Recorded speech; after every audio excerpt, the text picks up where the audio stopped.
Jai Hind student, today we are going to discuss the another important topic, that is leadership. Leadership referred to influencing the other in such manner to do what the leader want them to do. Leadership transform the potential into reality. According to estimate, employees use only 60% of their capacity. However, it is essential to utilize the remaining 40% of their capacity for easy attainment of the predetermined objective of the enterprise. Or this is possible only when they are inspired to work with great dedications and full enthusiasm. Such inspiration or guidance can be given by a executive who is not only a efficient manager but a good leader also. A leader and an individual who exercise his influence on the all the person in a group in such manner as to make them work with complete enthusiasm and confidence and to their fullest capacity for the attainment of the objective of the enterprise. Such quality of leader are called leadership. Leadership may be defined as ability to exert interpersonal influence by means of communication toward the achievement of a goal. So we can say that leadership is that process through which the people in a group are influenced in such a manner that they automatically start using their full capacity for the attainment of collective objective.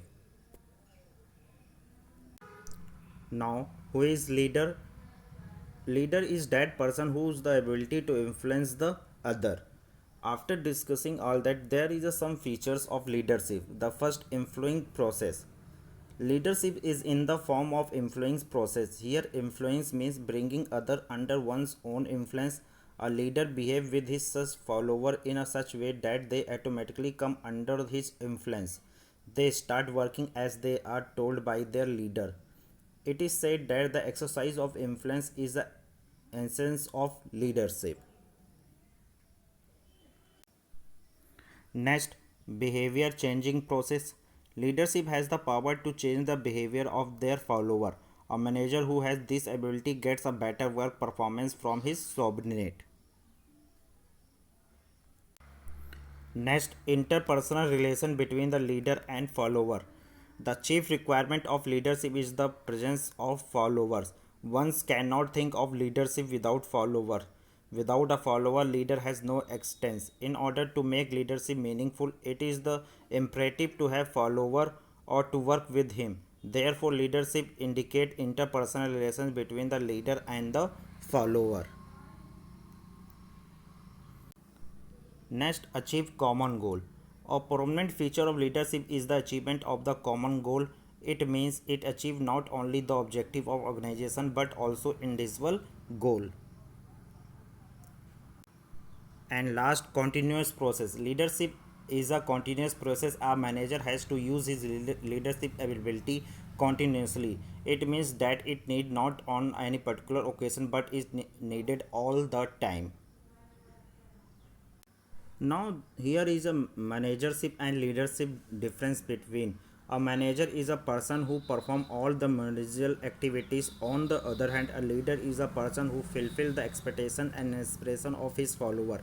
It is because of fulfilling the expression and expectation of his follower that a leader is expected to have more influence on his follower.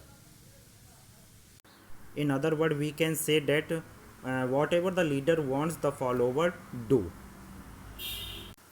So we can differentiate managership leadership on the basis of existence and focus. Means managership's basic existence, organized group and formal organization, where leadership's organized group and informal organizations. Or managership attainment of the objective of the organizations, where leadership to satisfy the expectation and aspiration of the follower. Thank you.